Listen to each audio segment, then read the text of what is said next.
Hey, everybody, this is Patrick Flannery, writer and star of the new film Born a Champion. And you are listening to the Kung Fu Drive-In podcast. Enjoy. Joining me today is martial artist, instructor, actor, writer, producer. You've seen him in the Young Indiana Jones Chronicles, the Boondock Saints, and right now in select theaters on digital and video on demand, Born a Champion, Patrick Flannery. Sean, thank you so much for joining the show today. Thank you for having me, man. It's great to have you. First of all, I hope you and your family are safe given everything that's going on with this pandemic. I am, yeah. Unfortunately, I'm out of town. I'm in Toronto. I'm actually sequestered on quarantine right now because I'm about to start filming on something. So when you land in Canada, you got to do a 14-day quarantine. So I got about 3 days left. I haven't pulled my hair out yet. I've been in worse situations. But all's good. And I hope you are as well. Good. Thank you. Yes, I am. Now, when I introduced you, I made a point to list martial artists first, because from what I know about you, that's how you characterize yourself, because it is that important to you. Can you talk to me a little bit about that? Yeah, well, most people think I'm an actor that dabbles in martial arts, but the truth be told, I'm a martial artist that dabbles in acting. And I don't want to put too lot of point on the acting because certainly it's bread and butter, puts food on the plate. But the preponderance of my life is spent on a martial arts mat. I discovered martial arts when I was 9 years old, and it's been an overwhelming part of everything that created me since childhood. And I wrote this film specifically about that, about the 5 most important things in my life: faith, family, fatherhood, love, and legacy. And jiu-jitsu is a huge part of just that. It's the one thing, probably the most profound thing that I can leave behind and put in my kids. The same thing that the martial arts mat and floor has put into me and instilled into me. And I wanted to encapsulate that on a screen and wrap it up in a love story that emulates my life. And that's where Born a Champion comes in. No, that's great. Now, what is it about Brazilian Jiu-Jitsu that drew you to it and keeps you involved in it even to today? Because you're a black belt in the art. You're also a black belt in karate, from what I understand. So what was it about BJJ that keeps you involved in it? For jiu-jitsu, the truth is I was a lifelong martial artist. And whenever I discovered jiu-jitsu, it was the first time in my life that I had ever been comprehensively destroyed by the first colored belt that you get. In no other martial art is that possible. And this is coming from somebody I'm sure you have as well, but this is somebody that spent a lot of time in every martial art.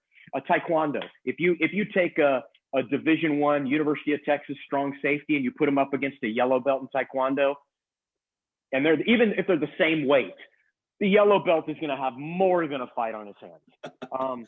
If you put him against the same size, same weight blue belt in jiu-jitsu, he's more than likely going to get submitted. And that truth was exposed my first day on the mat.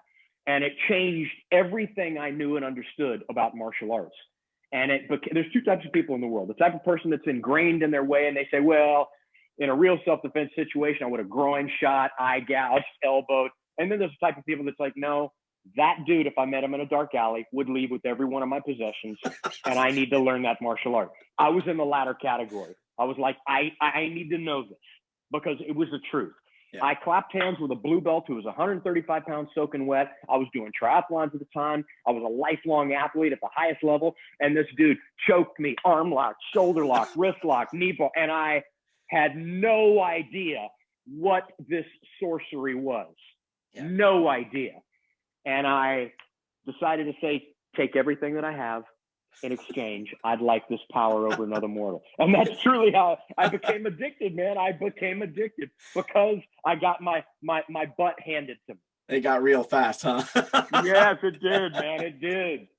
I want to talk to you about that too, stripping it down to that element, because you've mentioned in other interviews that you enjoy acting in Westerns, for example, because the character gets stripped down to nothing but himself and a 6-shooter, right?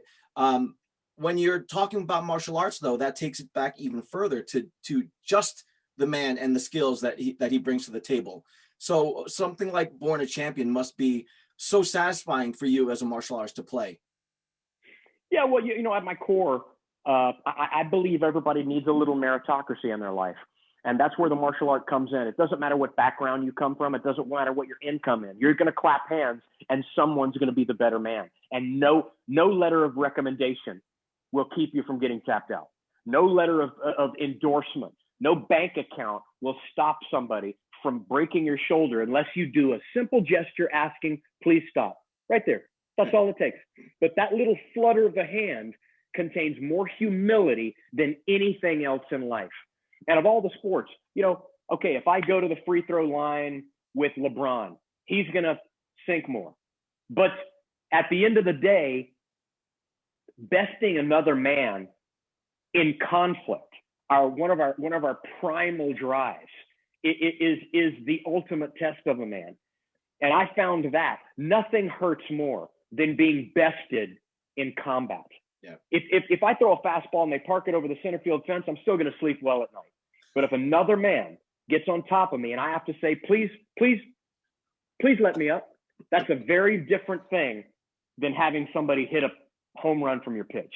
Yeah. Just a very different thing. Very humbling for sure. So let's take that into Born a Champion then. It's a story about a man, Mickey Kelly, who does what he has to do for his family, and through that is driven to greatness via the martial arts. So tell me how that film came to be and why it was so important for you to make it. Man, I wrote this film in 2007, lying in bed one night, and I wrote it about the 5 things that are most important in my life, and that is faith, family, fatherhood, love, and legacy. And jiu-jitsu specifically, and all of martial arts, takes up a large percentage of those 5 in every one of those 5.